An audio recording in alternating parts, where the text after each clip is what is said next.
Hello my YouTube family, कैसे हैं आप सब लोग। Welcome my YouTube channel voice of Nilofar. तो चलिए आज की कहानी शुरू करते हैं। बेटा, तेरे बाबूजी होते तो जीते जी मर जाते तेरी बातें सुन के। माँ, मैं तुम्हारी इस बीमारी की वजह से परेशान हो चुका हूँ। कभी तो सोच समझकर अपने कमरे से बाहर निकला करो।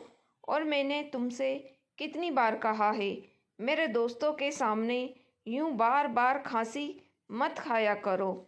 अच्छा लगता है क्या कोई घर में आए और तुम हर समय खांसती रहो।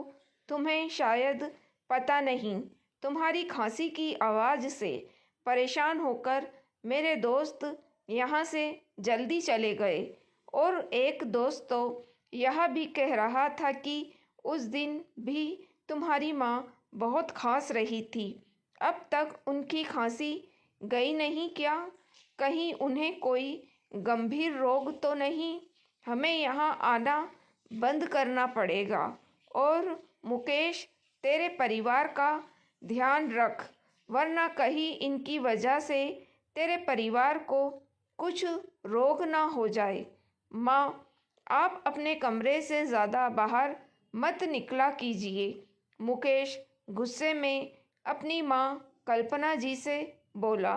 पीछे से मुकेश की पत्नी सोनम भी बोली, मुकेश, मैं तो तुम्हारी माँ को समझा समझा कर थक गई हूँ। पूरे घर में यूं ही खांसते खांसते घूमती रहती है। इन्हें तो इतना भी नहीं पता कि मुंह पर हाथ रखकर खांसी खानी चाहिए। घर में दो छोटे बच्चे भी हैं। काम में कम से कम इनके बारे में ही सोच लेती, मगर नहीं, इन्हें अपने कमरे में एक जगह बैठा ही नहीं जाता। कल्पना जी बोली, तुम दोनों के पास ना तो मेरे लिए समय है और ना मेरे लिए पैसे हैं। घर के इलाज करके थक गई हूँ, मगर खांसी में कोई फ़र्क नहीं पड़ा। फिर भी तुम लोगों मुझे अस्पताल लेकर नहीं जाते। उल्टा कहते हो कि खांसी मत खाया करो। भला खांसी कोई जानबूझकर खाता है क्या? कितनी बार कहा मुझे डॉक्टर को दिखा आओ, मगर तुम दोनों को अब इस बुढ़िया की फिक्र कहाँ है। सोनम हाथ जोड़कर बोली, माँ, आप अपने कमरे से बाहर मत निकला कीजिए, बस इतनी मेहरबानी कीजिए। हाँ, नहीं है हमारे पास आपके लिए पैसा। मेरे भी दो बच्चे हैं, उनकी जिम्मेदारियां पूरी करें या आपके पीछे पैसे लुटाएं। आपको तो बस बैठे बैठे मुफ्त की रोटी तोड़नी आती है। कल्पना जी बोली, बहू, अब तक तो सारे घर का काम तुम मुझसे ही करवाती आई हो। तुमने तो सिर्फ बच्चे बड़े करने के लिए अपनी उम्र बिताई है, मगर मैंने इस मकान को घर बनाने में अपनी उम्र बिताई है। घर का एक एक कोना सजाया है मैंने। घर की साफ सफाई से लेकर रसोई भी संभालते आई हूँ मैं। मगर आज जब इतने दिनों से यह बुढ़िया खासे जा रही है तो किसी को रत्ती भर फर्क नहीं मेरी। मुकेश बोला, माँ, सोनम बिल्कुल सही कह रही है। अब आपकी तो उम्र हो चली है, मगर मेरे बच्चे के सामने तो उनका पूरा भविष्य पड़ा है। आपको तो अब भगवान उठा भी ले तो कोई बात नहीं। कल्पना जी बोली, वाह बेटा, अच्छा सिला दिया है तूने मेरी ममता का।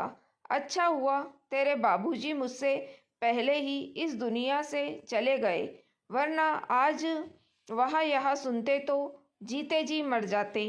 हमने जब तुझे पाला पोसा तो कभी तेरे दादा दादी को नज़रअंदाज नहीं किया, क्योंकि तेरे आने से उनकी अहमियत कम नहीं हो गई थी। माना इंसान पर अपने बड़ों और अपने छोटों दोनों का भार होता है, मगर इसका अर्थ कदापि यह तो नहीं कि वह बुड्ढे को मारने के लिए छोड़ दें। मगर आज तूने यह सब कहकर यह साबित कर दिया कि तुझे और बहू को मेरी बिल्कुल परवाह नहीं है। कल्पना जी तो बहुत पहले से ही अकेली हो चुकी थी, मगर आज इतने कड़वे शब्द उनसे सहन नहीं हो रहे थे। उनका रो रो कर बुरा हाल हो रहा था कि पास रहने वाली उनकी सहेली यामिनी घर आई। वह कल्पना जी से बोली, एक खुशखबरी है कल्पना, कल ही अपने गांव में एक डॉक्टर पति पत्नी आए हैं। सुना है विदेश से आए हैं, जो हम जैसे बूढ़ों का इलाज मुफ्त में कर रहे हैं। उनके साथ उनका 6 साल का बेटा भी है। सुना है थोड़े दिन यहाँ भारत ही रहेंगे ताकि हम जैसे बूढ़ों का इलाज मुफ्त में कर सके। कल्पना जी की खुशी होकर बोली, क्या वो मेरा भी इलाज करेंगे यामिनी? यामिनी बोली, मैं अभी सुबह ही उनसे अपना इलाज करवा कर आ रही हूँ। कल्पना, तू अभी चल मेरे साथ, तुझे भी बहुत समय से खांसी है। कल्पना जी भी यामिनी के साथ उन डॉक्टर दंपति के पास पहुँचती है और अपना इलाज करवाती है। उनमें से जो लेडी डॉक्टर थी वह कल्पना जी से कहती है, माँ जी आपको एलर्जी वाली खांसी हो गई है, आपको धूल मिट्टी से थोड़ा दूर रहना होगा, इसलिए आप घर में साफ सफाई के काम से थोड़ा दूर रहिएगा और अगर सफाई करनी भी पड़े तो मुंह पर रुमाल लपेट कर कीजिए। कल्पना जी कहती है, मैम साहब मैं धूल मिट्टी से कैसे दूर रह सकती हूँ, मेरी बहू घर के ऐसे काम बिल्कुल नहीं करती, ऐसे सारे काम तो मुझे ही करने पड़ते हैं और मुंह पर रुमाल लपेटकर तो मेरा दम घुट जाएगा। डॉक्टर साहिबा बोली, कल्पना जी आपको इस उम्र में बहू के होते हुए यहाँ सब कामों से थोड़ी दूर ही रहना चाहिए। अब देखिए आपको कितनी ज़्यादा खांसी हो गई है जो रुक ही नहीं रही। फिलहाल मैं आपको दवाइयाँ दे रही हूँ, मगर आपको 1 हफ्ता रोज़ यूं ही मेरे पास आना पड़ेगा ताकि मैं आप में हो रहे बदलाव को देख पाऊँ। आप शायद जानती नहीं, 1 महीने से ऊपर की खांसी जानलेवा भी हो सकती है। कल्पना जी बोली, डॉक्टर साहिबा वैसे भी जान की किसको पड़ी है, मेरी जान अगर चली भी जाए तो मेरी परवाह करने वाला इस दुनिया में है ही कौन। खांस खास कर बुरा हाल हो गया था, इसलिए आ गई इलाज करवाने, वरना अपने आप से लगाव तो कब का ख़त्म हो चुका है। लेडीज़ डॉक्टर को कल्पना जी की बातों से आभास हो चला कि वे बहुत दुखी हैं। कल्पना जी अब रोज़ उनके पास जाने लगी। बातों बातों में पता चला कि उन डॉक्टर साहिबा का नाम सिमरन है और वे दोनों पति पत्नी यहाँ गांव में थोड़े दिनों समाज सेवा करके वापस अमेरिका लौट जाएंगे। कल्पना जी की सिमरन से अच्छी दोस्ती हो गई थी, उनकी खांसी में भी आराम पड़ गया था। कल्पना जी डॉक्टर सिमरन के बेटे वरुण को भी खूब प्यार करती और कभी कभी उसके लिए घर से कुछ न कुछ पकवान बनाकर भी लाती जो वरुण को बहुत पसंद आते। कल्पना जी ने भी डॉक्टर सिमरन को सब कुछ बता दिया था कि उनके बेटे बहू उनसे कैसा व्यवहार करते हैं। कल्पना जी बोली, सिमरन जी यदि आप ना होती तो मैं शायद एक कमरे में हमेशा के लिए बंद हो जाती, क्योंकि मेरे पास बिल्कुल पैसे नहीं हैं और मेरा बेटा बहू तो मुझ पर चवन्नी भी खर्च करना नहीं चाहते। सिमरन बोली, माँ जी ऐसे बेटे बहू को तो आपको सबक सिखाना ज़रूर चाहिए। कल्पना जी बोली, बेटा अब इस उम्र में मैं क्या सबक सिखा पाऊँगी। सिमरन बोली, माँ जी आज की दुनिया में सभी को आत्मनिर्भर होना बहुत ज़रूरी है ताकि वह किसी पर निर्भर ना रहे और ऐसे बेटे बहू को भी यह दिखा देना चाहिए कि वे अपने माँ बाप को कभी कमज़ोर समझने की गलती ना करें। कल्पना जी को सिमरन की यह बात बिल्कुल सही लगी। सिमरन कल्पना जी के जाने के बाद सोचने लगी, काश मैं भी कुछ मदद कर पाती। वरुण कल्पना जी के साथ बहुत घुल मिल गया था। यह देखकर सिमरन ने कल्पना जी से हमेशा के लिए अपने साथ अमेरिका चलने के लिए कहा। सिमरन बोली, माँ जी, हम दोनों को तो अस्पताल में ही पूरा दिन बीत जाता है।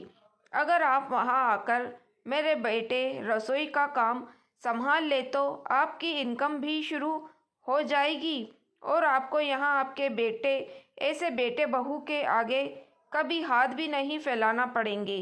कल्पना जी पहले तो सोच में डूब गई, क्योंकि उन्होंने इस घर को अपने 60 साल दिए थे, मगर फिर भी बेटा बहू इनके उनके नहीं हो पाए थे।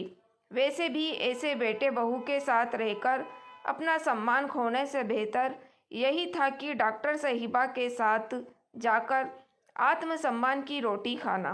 कल्पना जी ने तुरंत हामी भर दी। कल्पना जी भी अब आत्मसम्मान की रोटी खाना चाहती थी। सिमरन ने तुरंत उनका पासपोर्ट बनवाने की तैयारी शुरू कर दी। सिमरन ने कल्पना जी के एक आस जगाई थी, जिससे कल्पना जी बहुत खुश थी। सिमरन के पति वापस अमेरिका जा चुके थे। सिमरन कल्पना जी को साथ लेकर जाना चाहती थी। बस पासपोर्ट बनने का इंतज़ार हो रहा था। थोड़े समय में सारी प्रक्रियाएं खत्म हो गई और कल्पना जी हमेशा के लिए सिमरन के साथ यहाँ अमेरिका चली आई। सोनम बोली, अच्छा हुआ भला टली। वैसे भी बुढ़िया यहाँ मुफ्त की रोटियाँ तोड़ती थी। कल्पना जी अमेरिका जाकर वहाँ रच बस गई।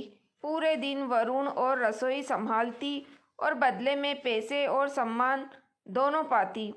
कलावती जी के खुद के बेटे बहू ने कभी उनकी खबर तक नहीं ली, मगर यहाँ दोनों डॉक्टर पति पत्नी ने कल्पना जी को माँ की तरह सम्मान दिया।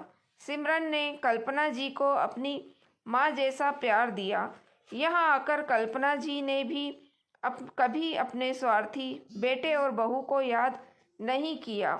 लगभग 15 वर्ष हो गए कल्पना जी को अमेरिका में कि एक दिन अचानक उनके बेटे मुकेश का उन पर फ़ोन आया और वह रोते हुए बोला, माँ, तुम्हारी बहू सोनम को ब्लड कैंसर हो गया है और मैं बहुत मुसीबत में हूँ।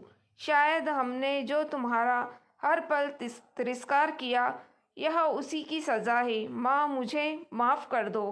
कल्पना जी इतने सालों बाद बेटे की आवाज़ सुनकर कुछ देर तो कुछ बोली ही नहीं, मगर माँ कब तक अपने बेटे से नाराज़ रह सकती। वे बोली, मेरे बचाए पैसे में से कुछ पैसे मैं तुझे भिजवा दूंगी ताकि तू सोनम का अच्छे से इलाज करवा पाए। मुकेश बोला, माँ, बहुत मेहरबानी होगी आपकी। कल्पना जी फ़ोन रखकर सोचने लगी। इतने सालों बाद बेटे का फ़ोन आया, वह भी ज़रूरत के लिए। खैर, उन्होंने सिमरन से कहकर अपने अकाउंट में से 3 लाख रुपए निकलवाए, जो उन्होंने जमा कर रखे थे, और भारत अपने बेटे को भिजवाए। सोनम का यह इलाज उन्हीं पैसों से करवाया गया जो मुकेश और सोनम कभी अपनी माँ को सम्मान न दे पाए, आज उन्हीं के कमाए पैसों से अपना काम करवा पाए। कल्पना जी यहाँ अमेरिका में बहुत खुश थी, क्योंकि वह आत्मसम्मान की रोटी जो खाती थी, ना कि बेटे बहू के टुकड़ों पर पल रही थी। उन्होंने कभी नहीं सोचा था कि ज़िंदगी उन्हें नया मौका देगी। वे तो यही सोचकर हिम्मत हार गई थी कि शायद अब पूरी ज़िंदगी बेटे बहू के ताने सुनना पड़ेंगे, मगर भगवान ने उन्हें फिर से नया मौका दिया था, नई ज़िंदगी दी थी, जो वे आत्मसम्मान के साथ गुजर बसर कर रही थी। दोस्तों, हमें अपने घर के बूढ़े और बुज़ुर्गों का बहुत सम्मान करना चाहिए, ना कि उन्हें इतना मजबूर कर देना चाहिए कि उनका प्यार हमारे प्रति हमेशा के लिए ख़त्म हो जाए।